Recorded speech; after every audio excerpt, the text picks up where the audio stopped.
The shot echoed through the woods behind our house. It wasn't meant to hit anyone. Not yet. I stood barefoot on the wet grass, wearing nothing but an old Marine Corps t-shirt and boxers, holding my father's 12-gauge like it was 1971 again. The porch light was flickering behind me, casting long shadows on the yard, but my eyes were locked on the man crawling half-naked through the hedges near the back gate. He stopped when he saw me. His chest was heaving, his grey hair matted with sweat. He was wearing nothing but a cheap bathrobe and socks. For a moment, the only sound was the night air and the soft moan of the woman still in my bed. That woman was my wife. Mary. The same woman I built a life with for 50 goddamn years. He raised his hands. Frank? I didn't know you were home. I didn't answer. I didn't blink. Because the truth was, I'd been home all along. 3 nights ago, I noticed something strange. Mary had changed. She used to fall asleep by 10, like clockwork.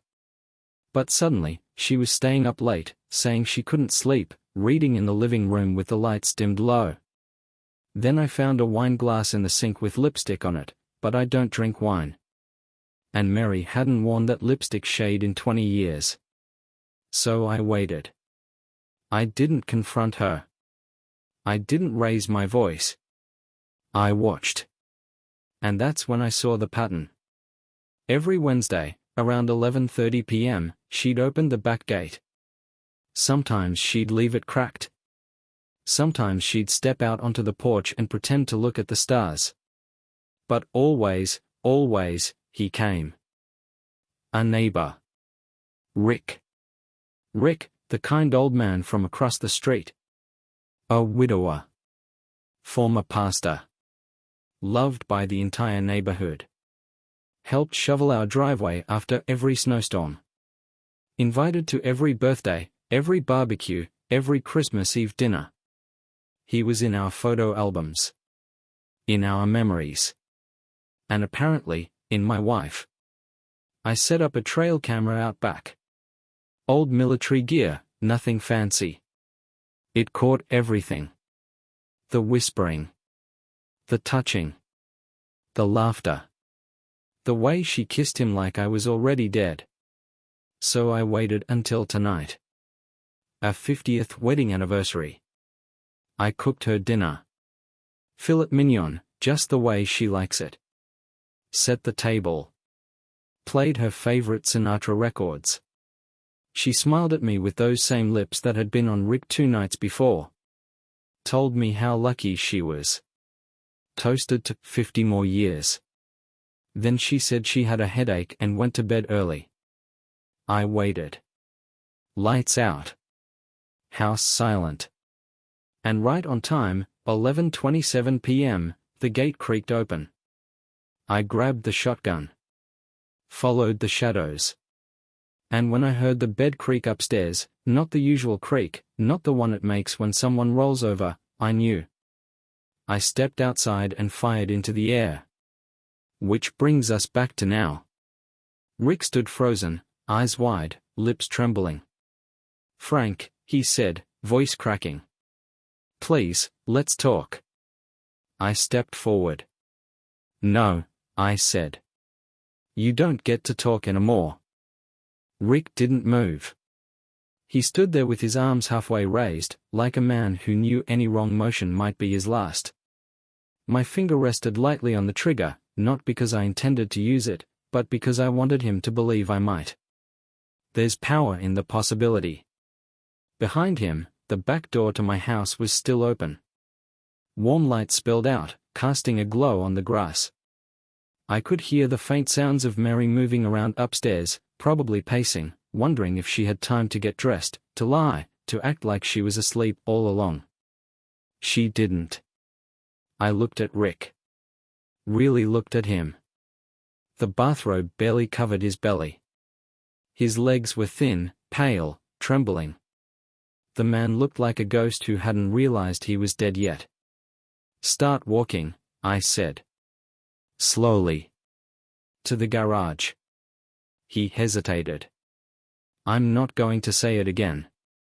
Rick shuffled toward the side path, head down. I followed 2 steps behind, the barrel of the shotgun brushing against the back of his robe. I could smell his sweat. His fear. When we reached the garage, I flicked on the overhead light. The old fluorescent buzzed and flickered before bathing the room in a harsh white glow. Sit, I said, nodding to the folding chair by the workbench. Rick sat, his hands shaking in his lap. I didn't plan for this, he stammered.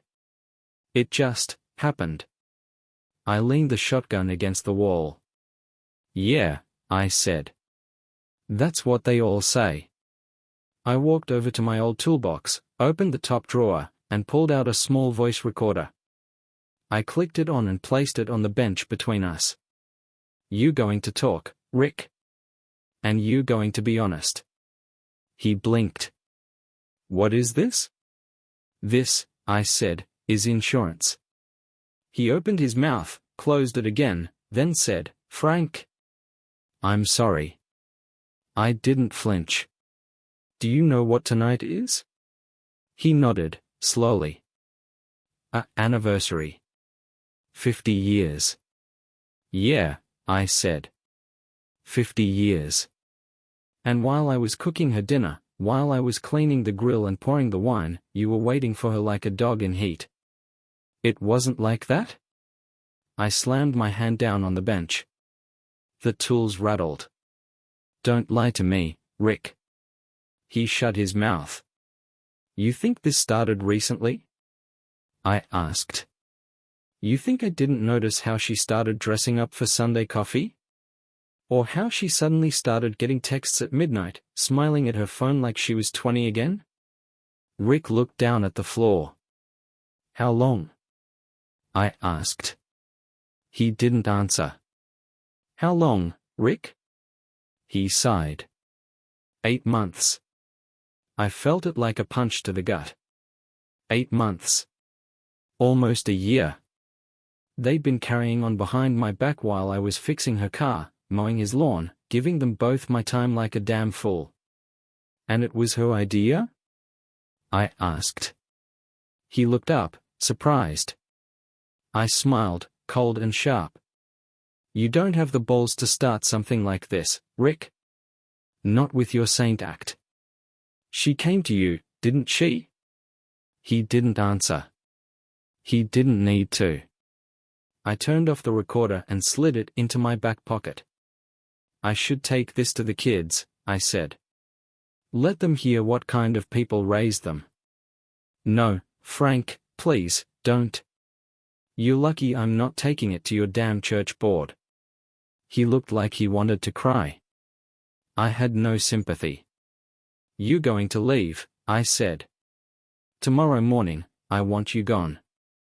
Out of the neighborhood. Don't call her. Don't text. Don't even look at my house when you drive away. Am I clear? He nodded. I swear, I didn't mean for it to go this far, he whispered. It always goes this far, I said. And it never ends well. I opened the garage door and pointed outside. Get out. He stood, legs wobbling, and shuffled into the night. I stood in the doorway for a long time after he disappeared, shotgun still leaning against the wall, my hands shaking now that he was gone. The silence inside the house felt heavy. Like something had broken that couldn't be fixed. When I finally walked back in, Mary was waiting at the top of the stairs in her robe, arms crossed. Her hair was a mess. Her face was pale. You could have killed him, she said. I didn't look up. But I didn't, I said. And that's more than either of you deserve. I didn't sleep that night. Mary stayed in the guest room. I could hear her crying through the wall, soft little hiccups like a child. I didn't go to her. I didn't want her comfort, her excuses, her apologies. I just lay there, eyes wide open, staring at the ceiling fan as it spun slowly overhead. 50 years. Half a century. I'd buried friends, served in war, raised children, built a retirement fund, and fixed every damn leak in this house. And through it all, I believed I had one constant. One anchor. Now even that was gone.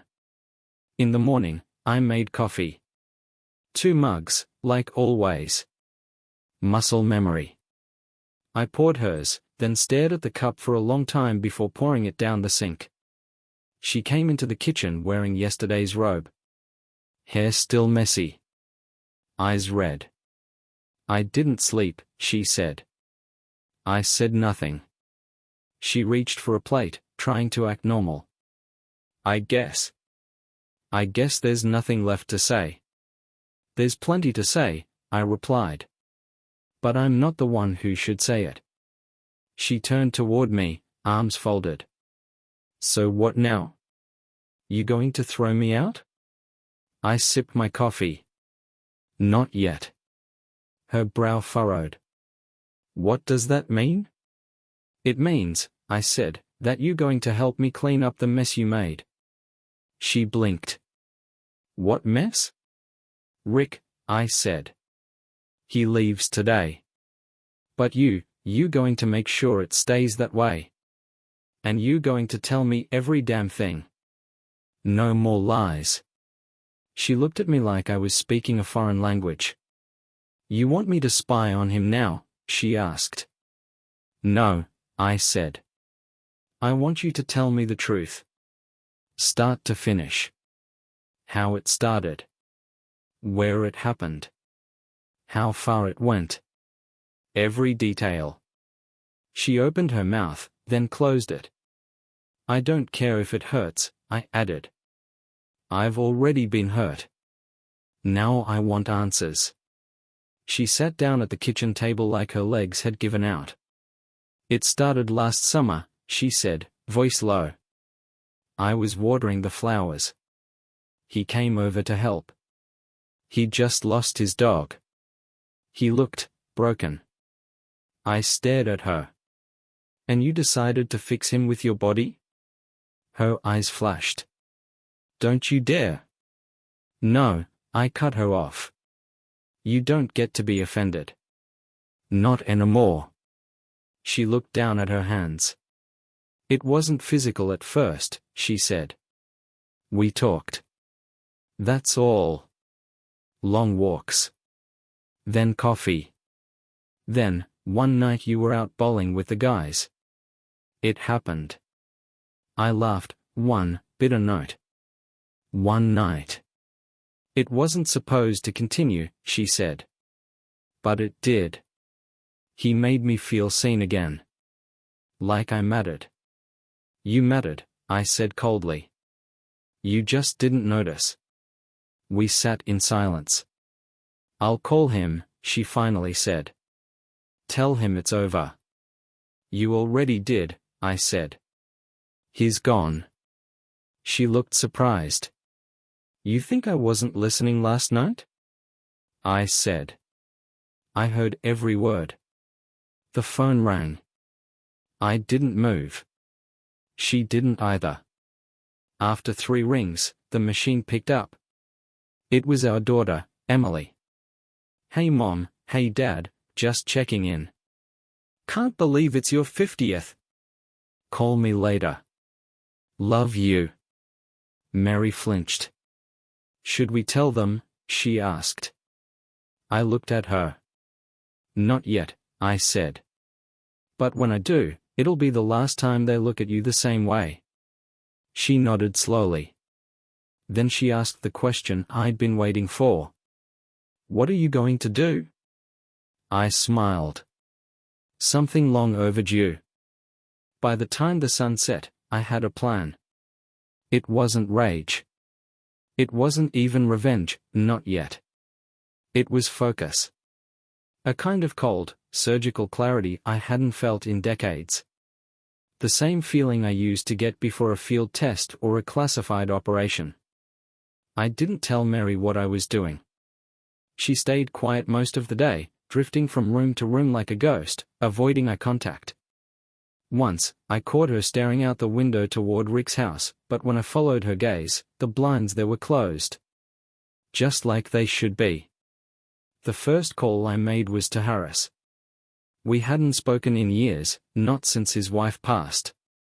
He used to handle digital security for a defense contractor in Arlington, retired now, but still sharp as a blade. "Frank," he said, surprised. "I thought you were dead." "Almost," I said. "I need a favor." Within 20 minutes, he was remote accessing my laptop. I handed him the login to our home Wi-Fi, gave him permission to scan every connected device for unusual activity. He found two things within the hour. First, our laptop with a spoofed MAC address had connected to our router 4 times in the last month, always late at night, always for short bursts. That wasn't Mary's. That wasn't mine. Second, a strange signal spike around the garage on the nights Rick had been over. Some kind of encrypted Bluetooth broadcast, likely a recording device. He'd been gathering data. "Looks like someone was making sure they had leverage," Harris said. "Can you copy it?" "Already did." "Want me to decrypt?" "Not yet," I said. "I want to see what he thinks I know." I thanked him, then turned to the next step, Rick's past. There's only so much you can find online, but with the right tools, and the right friends, you can find a lot more. A buddy of mine, Alan, who works in financial investigations, owed me a favor. Within an hour, he sent me Rick's financial footprint. That's when the picture started to change. Rick wasn't just a friendly neighbor. He wasn't just a former pastor. He had 2 LLCs registered in Nevada, shell companies, most likely. One had a P.O. box tied to a security consulting firm. The other was dormant but used to route payments from anonymous sources. Some of those sources were flagged years ago during a federal contractor fraud investigation. It never went public. Rick had dirt under his nails. Lots of it. Now I had leverage. That evening, Mary made dinner. Some sad little casserole she used to make when the kids were small. She didn't sit at the table. Just left the plate in front of me and stood in the doorway. "Why aren't you asking me questions?" she said. I didn't look up from the food. "Because I already know the answers." She didn't respond. After dinner, I went back to the garage. I had a small safe under the workbench, bolted to the concrete. I opened it and pulled out an old leather notebook. Inside were sketches of layouts, our house, Rick's, the neighborhood, every tree, every light, every possible exit path. Back in the day, I had drawn these for fun. Habit. Now they were tools. I circled Rick's back porch. I marked the camera blind spots. I outlined the crawl space under his garage where he kept his old generator. Then I marked an X on the side of his house. That's where I'd place the bug. Just a basic audio tap. Legal? Maybe not. Justified? Damn right it was. Around midnight, I slipped out of the house. Mary didn't ask where I was going. I think she was too afraid of the answer. I crossed our yard, hopped the back fence, and crept through the hedges between the 2 properties. Rick's house was dark. He wasn't back. Or if he was, he didn't want to be seen. I moved along the siding, knelt beside the X I'd marked in the notebook, and reached into my jacket. A small black device, barely thicker than a coin, slid into the crack between the siding and the frame. The bug was active. Battery life, 72 hours. I'd hear everything. I slipped away as silently as I'd come. Back inside, I sat in the living room with the receiver. Plugged in headphones. Waited. At first, nothing. Then, around 1:14 a.m., I heard footsteps. A door creaked. Soft curses. Rick was home. Then another voice. Feminine. Soft. Not Mary. "Did he believe you?" she asked.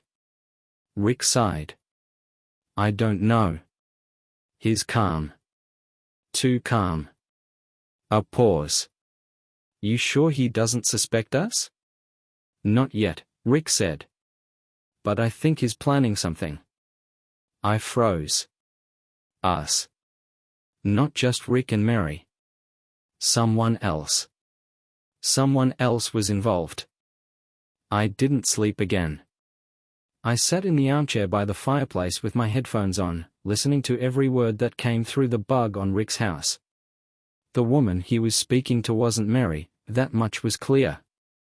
Her voice was younger, with a sharper edge, like someone used to issuing commands, not sweet nothings. Who the hell was she? Frank's smart, Rick had said. We have to be careful. Then be careful, she snapped.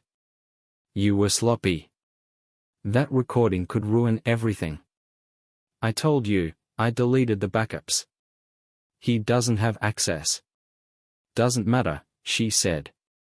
We are pulling out. It's over. No, Rick replied. Not yet. He has money. Pensions, retirement, property.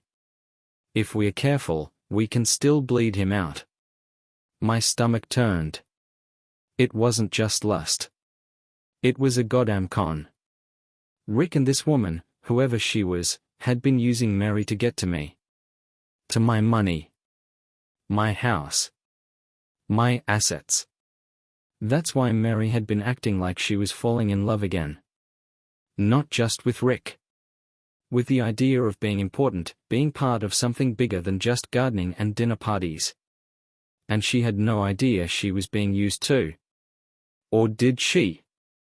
That thought dug deeper than I wanted it to. Was Mary a pawn? Or a partner? At 3:27 a.m., the woman left. I heard a door open, footsteps on gravel, and then silence. I turned off the receiver and leaned back in my chair. My fingers ached from clenching. This wasn't just betrayal. This was targeted manipulation. And I was going to destroy them. The next morning, Mary came down in jeans and a sweater, like it was just another Tuesday. She poured herself coffee and sat at the table without looking at me. I waited until she took her first sip before I said it. Who's the other woman? She froze, mug halfway to her lips. What? Don't play stupid, I said. The one who was at Rick's house last night.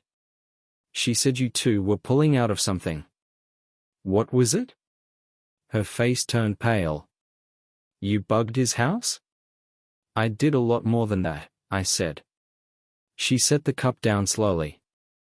I don't know her name, she said quietly. I've seen her once. Blonde, maybe mid-40s. He said she was a cousin. She didn't act like one. Of course not, I said. She's part of it. You were part of it too. No, she said quickly. No, I wasn't. He told me he was in some kind of investment group. Said we'd travel. That he could help us sell the house, retire in Costa Rica. I narrowed my eyes. And you believed that? She hesitated. I wanted to. She looked so small in that moment. So stupid. I stood up. You going to call him, I said. Tonight. You going to say you're ready to leave me? That you want to meet? In public. Why? Because I want to see the two of you squirm. That night, I drove 30 miles north to an old diner we used to visit when the kids were young. It was open 24 hours, mostly empty except for truckers and late-night workers. The kind of place where nobody asked questions if you stayed in your car for a while. Mary called Rick from the driveway, just loud enough for me to hear. She played it perfectly. Told him she'd made up her mind. That she wanted to go away with him. Start over. She even told him she'd taken a few thousand in cash from our safe. That was the bait. Rick agreed to meet. Midnight. At the diner. I parked across the street and waited. At 11:56, a black sedan pulled into the lot. Rick stepped out. He wasn't alone. The blonde woman was with him. She wore dark sunglasses, a leather jacket, and carried a tablet in her hand. She looked like she belonged to some other world entirely. Not the suburbs. Not our lives.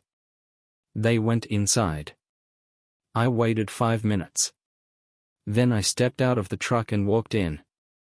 The bell over the door jingled. Rick saw me first. His face drained of all color. The woman turned, slowly.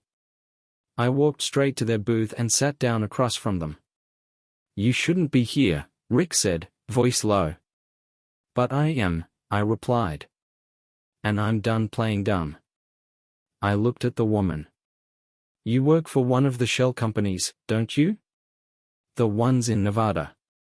She blinked, just once. "I don't know what you're talking about," she said. "Sure you do," I said. "You're not just sleeping with him. You're running a long con. Retirement scams. Pseudo-investments. You use old men and their lonely wives." Rick leaned in. "You have no proof." "I don't need it," I said. "Because now I have you." I slid a small flash drive across the table. "It's got the bug recordings. Your voice. Your face on security footage. You'll be lucky to get out with probation." The woman reached for the drive, but I pulled it back. "Not yet," I said. "First, I want something." Rick clenched his fists. "What?" I smiled coldly. "Everything." They didn't speak right away. Rick stared at the flash drive like it was ticking. The woman didn't blink. Her jaw was tight, but she stayed still, calculating. I could almost hear the gears turning behind those designer sunglasses. "You don't want to play this game," she said finally. I leaned forward. "Oh, sweetheart. I built this game." She reached into her bag slowly, pulled out a business card, and slid it across the table. "Samantha Weller. Strategic Financial Consultant." I flipped the card once and slid it back without reading the rest. "I know what you are. And I know how this works. You find someone old. Comfortable. You convince their wife or husband to funnel money into your shell companies. Then you vanish. But this time, you picked the wrong man. And the wrong wife. Mary may have been blind, but I wasn't." Samantha leaned back in the booth, arms crossed. "You bluffing." "I don't bluff," I said. "I prepare." Rick swallowed hard. He hadn't said a word since I sat down. "You want everything," he finally croaked. "What does that even mean?" "It means I want all your files," I said.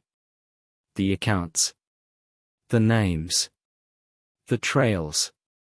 I want every piece of this operation in my hands by tomorrow night. Or that drive ends up on a senator's desk Monday morning." Rick laughed bitterly. "You think they'll care? They'll cover it up before it hits the news." "Maybe," I said. "But I've already sent copies to 3 different journalists. 2 of them lost family to retirement scams. They are hungry. 1 phone call from me, and you both front page." Samantha's hand twitched. "Why are you doing this?" she asked. "You already ruined your wife's illusion. Why not just leave it at that?" I looked at her hard. "Because you came into my home. You used my wife. You thought I'd die quietly in a chair while you took everything. I'm not built that way. I don't get even. I finish it." Rick looked like he wanted to crawl out of his skin. "I can give you the names," he said. "But I need time. You have 24 hours. I stood up and tossed a few dollars on the table for coffee I never drank. "Don't disappear," I said. You'll regret it if you do. Then I walked out. Back home, I found Mary in the kitchen, pretending to clean. A sponge in one hand, a glass in the other. The sink was off. She looked at me, eyes hollow. "Well?" she asked. "They are scared," I said. "And when people like that get scared, they make mistakes." She turned away. "I didn't know, Frank. I swear to God." I stuttered her. The way her shoulders slumped. The way she kept wiping that same glass over and over. I wanted to scream. I wanted to grab her and demand to know how she could fall for something so cheap. But I didn't. Instead, I said, "You going to help me finish this?" Her hand froze. "What? You going to call Rick tomorrow and tell him you're nervous? That you think I'm hiding something? That I've been talking to people?" She turned to me slowly. "You want me to lie again?" "No," I said. "You going to tell the truth. But the version they need to hear. Then you going to ask to meet. Somewhere quiet. Somewhere they pick. And then what?" "Then we make it public." The next day, I got a call. "Blocked number." I answered.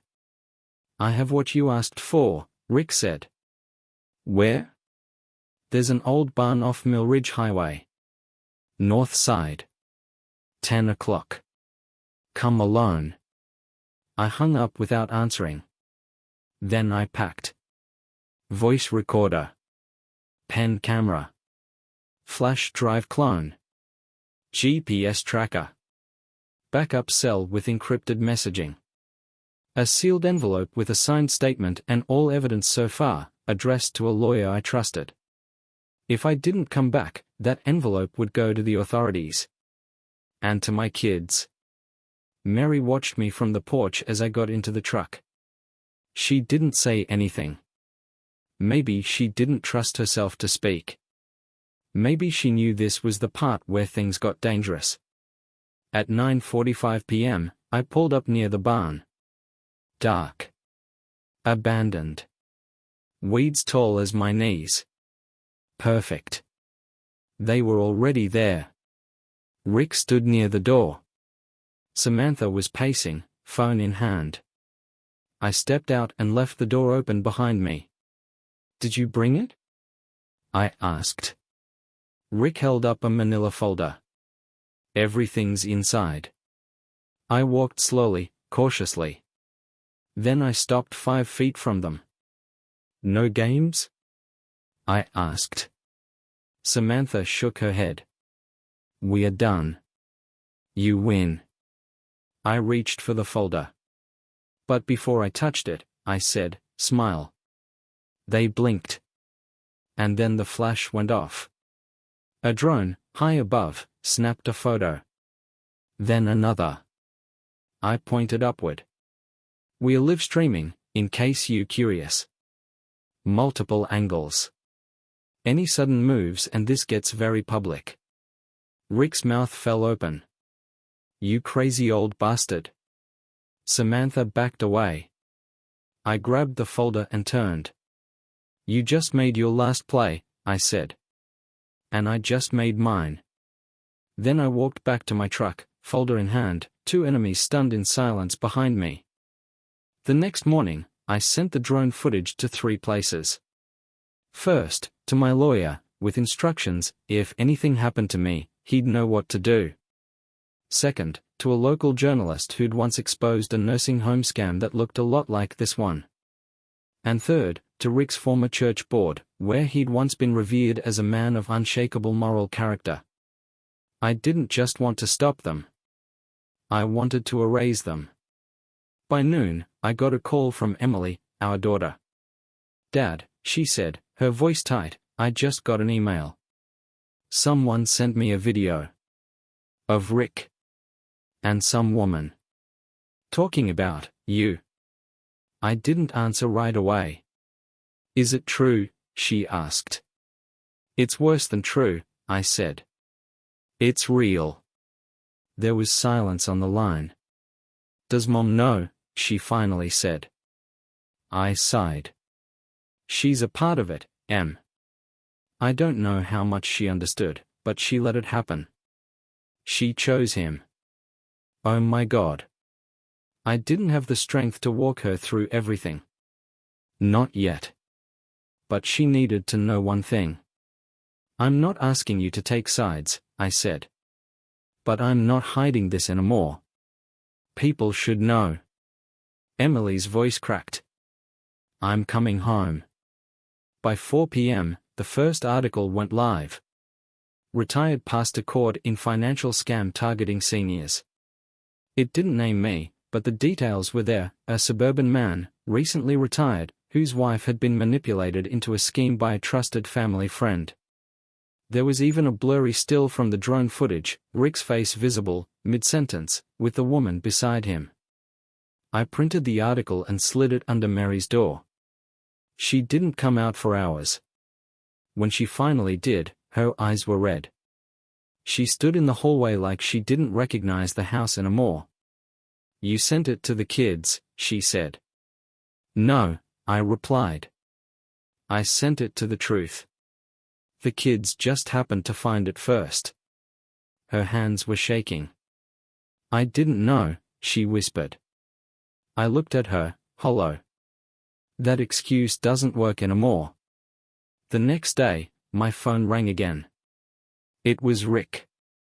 Frank, he said, his voice hoarse. You've made your point. Please. I lost my job. They're investigating my accounts. My lawyer won't even take my calls. Good, I said. I'm broke, Frank. You've bled me dry. I let the silence hang for a long moment. Then we are even. You don't understand, he said. She left. Samantha. She took what was left in the account and disappeared. I'm being audited. The IRS is coming. My pension's frozen. Sounds like a bad week. Please, he said. I'm asking for mercy. I smiled to myself. You remember that night you came into my house, Rick? Through my gate. Through my bedroom window. He didn't answer. That was the night you killed the last piece of mercy I had. Then I hung up. I sat on the porch that evening with a beer in hand, watching the sun drop behind the trees. Emily arrived just after 6. She pulled up in her old SUV, the same one I helped her buy in college. She stepped out with slow steps, like she didn't know what version of me she was about to find. I stood up. She walked toward me. No hug. Not yet. Is it really over? She asked. Not yet, I said. But we're close. She looked around. Where's Mom? In the house. She hasn't said much. Emily nodded slowly. I read everything. The article. The emails. The transcript you sent me. I looked at her. And? I don't know what hurts more, she said. What she did to you, or how long she let it happen. She didn't cry. She didn't scream. She just sat down beside me, both of us looking out at the yard I'd mowed every Saturday for 50 years. What happens now? She asked. I finish it, I said. Later that night, I got another call. This time from a blocked number with no voice. Just a series of static bursts. Then a robotic tone. Frank Miller, the voice said. You've disrupted something larger than you understand. I didn't flinch. Tell Samantha I said hello. Click. No return number. No trace. But I knew what it meant. They were scared. And when people like that get scared, they start to run. But I wasn't chasing anymore. I was waiting. Because the final blow was already in motion. The next morning, I found Mary sitting at the kitchen table with a legal pad in front of her. She looked like she hadn't slept, like the guilt had finally caught up to her, or maybe just the fear. "I wrote a statement," she said, sliding the pad across to me. "For the authorities. About what I knew. What I didn't." I picked it up. Skimmed the first few lines. It was honest, almost painfully so. She admitted to knowing Rick was involved in something shady, but she claimed she never understood the scope. Maybe that was true. Maybe not. "I'll decide what to do with it," I said. She nodded without arguing. That was new. Outside, the neighborhood looked the same. Kids on bikes. Sprinklers running. But everything felt different. Like the mask had come off. Rick's house was quiet. Shades drawn. Mail piling up in the box. I'd heard through Emily that he'd been served with a formal inquiry. IRS. Securities Commission. Even the church had issued a statement distancing themselves from him. He was a pariah now. But I wasn't done. That afternoon, I met Harris again, my old friend who'd first traced the data leaks through our home network. He handed me a thick folder. "I followed the money," he said. "It wasn't just Samantha and Rick. There's a network. Offshore accounts. Phony charities. They launder through religious grants and elderly investment opportunities." "How deep?" I asked. "Deep," he said. "But there's a weak point."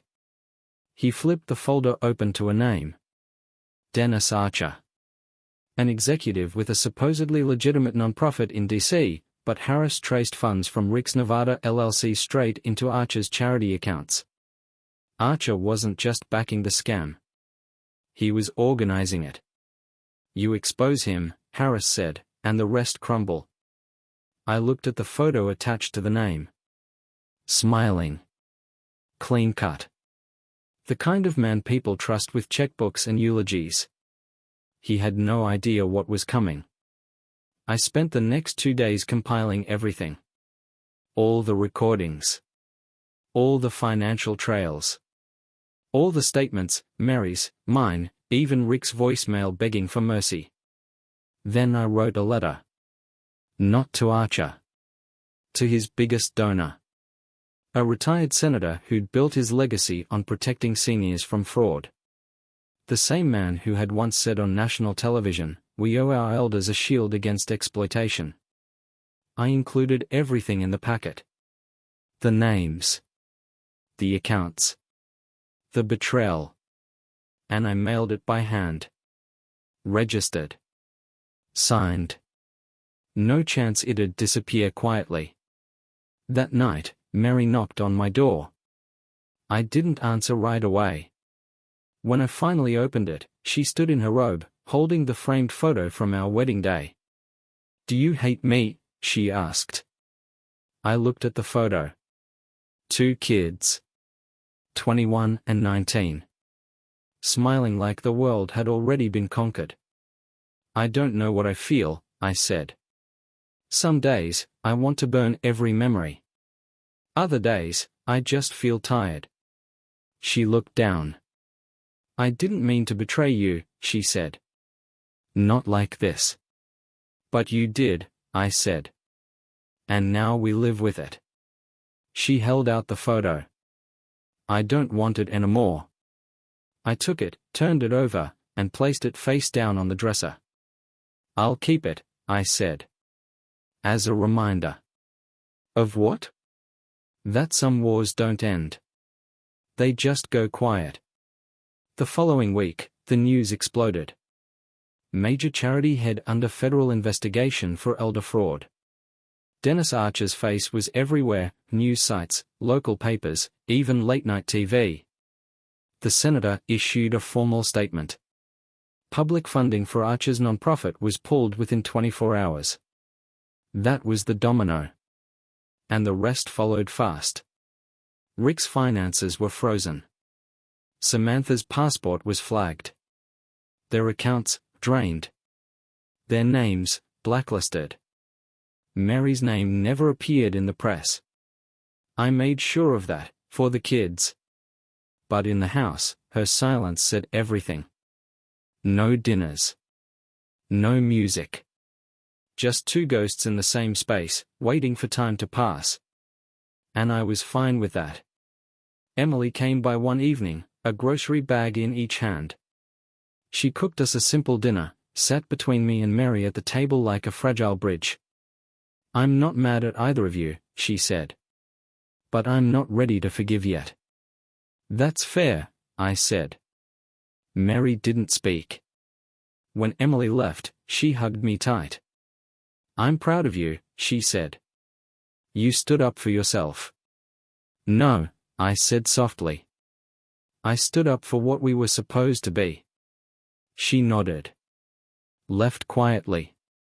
And for the first time in weeks, I slept.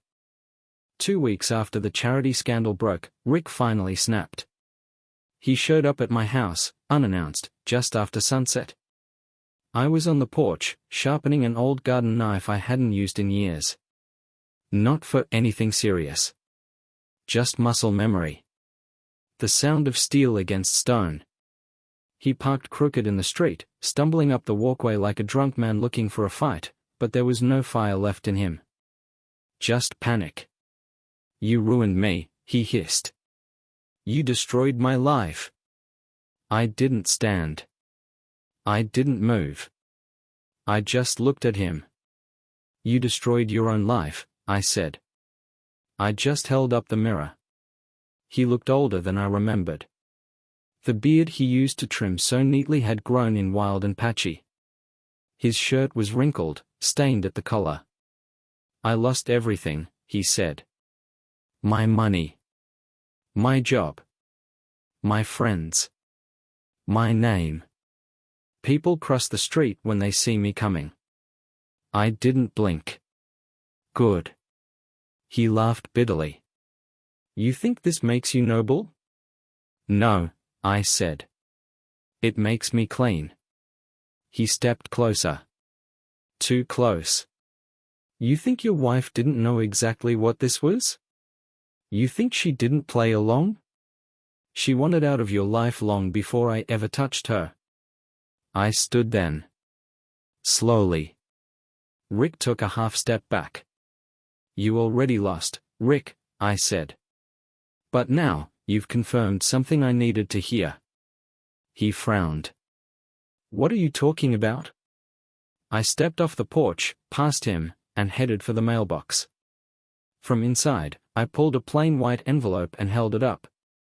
"You'll get a copy tomorrow," I said. "Just like the rest of the neighborhood. Just like your kids. Just like the men's group at the church you used to preach in." He went pale. "What is it?" "A full breakdown of your fraud network. With your own voice on tape. With details you just gave me right now, recorded from the moment you opened your mouth."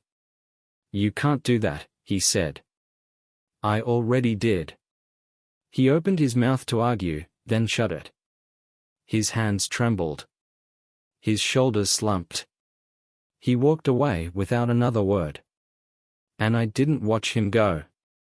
Inside, Mary was waiting at the bottom of the stairs. "You recorded him again?" she asked. "Yes." Her lips tightened. "It's enough, Frank." "No," I said. "It's not." "Why?" she asked. "You've exposed them. You've humiliated him. You've burned every bridge they had. Why keep going?" I looked her dead in the eyes. "Because you still live here."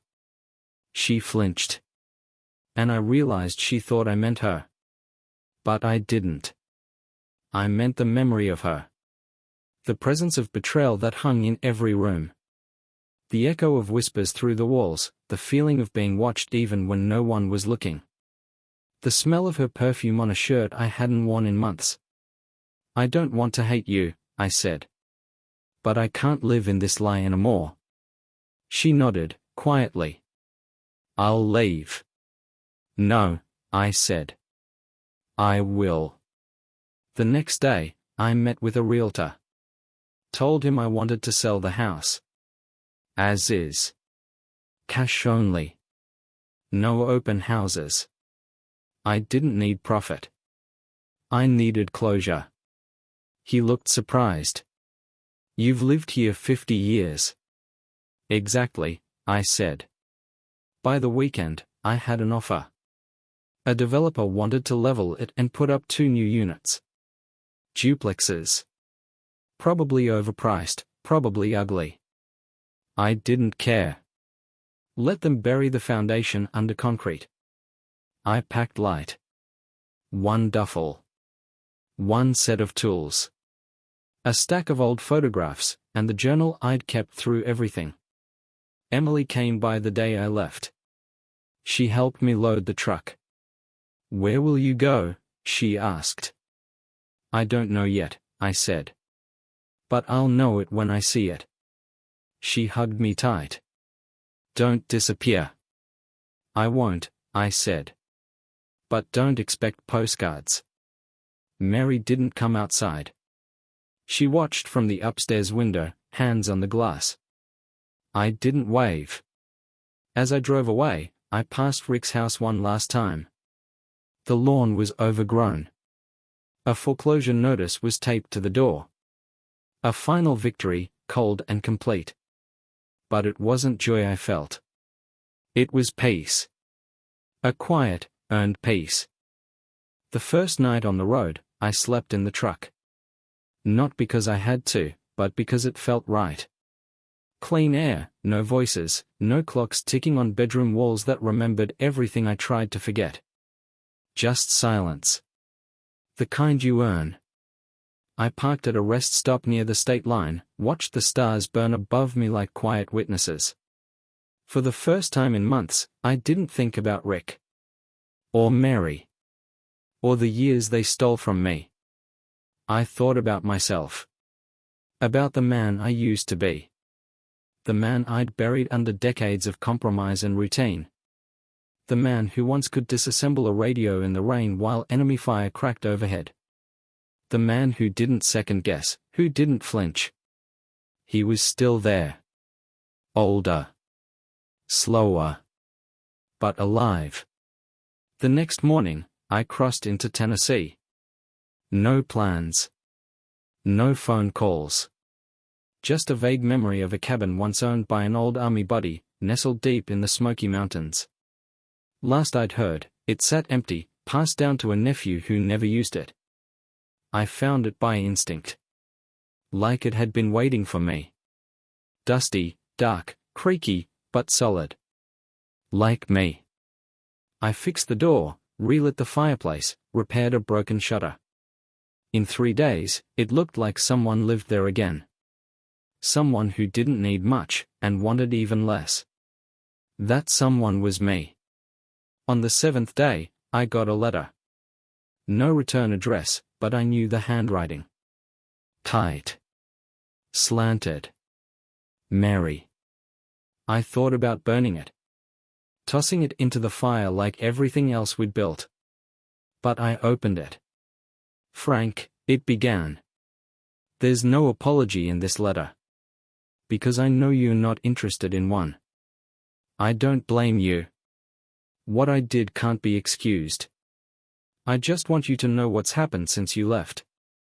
Emily checks in often. She doesn't say much about you, but I know she's relieved you're okay. I can see it in her eyes. Rick left town. They say he's in Florida now, broke, hiding, probably hoping someone else will pick up the pieces for him. But no one will. Samantha vanished completely. A fitting end. The house sold last week. Watching them tear it down was harder than I expected. Not because I miss it, but because I saw what we had, crumbling, brick by brick. I'm staying with my sister now. Quiet town. No one knows me here, and that's a blessing. Sometimes I wake up and reach for you, even now. Not out of love. Out of habit. You were a good man, Frank. better than I deserved. Whatever comes next for you, I hope it's soft. I hope it's slow. I hope it's yours. Mary. I read it once. Then I folded it, placed it in the drawer beneath the lantern, and shut it. Not for memory. For closure. Weeks passed. The mountains taught me patience again. Chopping wood. Fishing. Fixing things not because they were broken, but because they could be better. I started writing. Not a book. Not a journal. Just the truth. What it's like to watch your life unravel and choose not to fall with it. What it means to burn your past down with your own hands, and feel the warmth instead of the grief. I didn't write for anyone else. Just for me. One morning, I hiked higher than I had in years. No trail. No signs. Just me and the trees. At the top, I found a clearing. Wind tore through the pines. The valley below stretched for miles. I sat on a flat rock, pulled out the photo Mary tried to give me that night, the one from our wedding. I'd kept it. I looked at the kids we used to be. Then I tore it in half. I let the wind take the pieces. And for the first time in a long, long time, I smiled.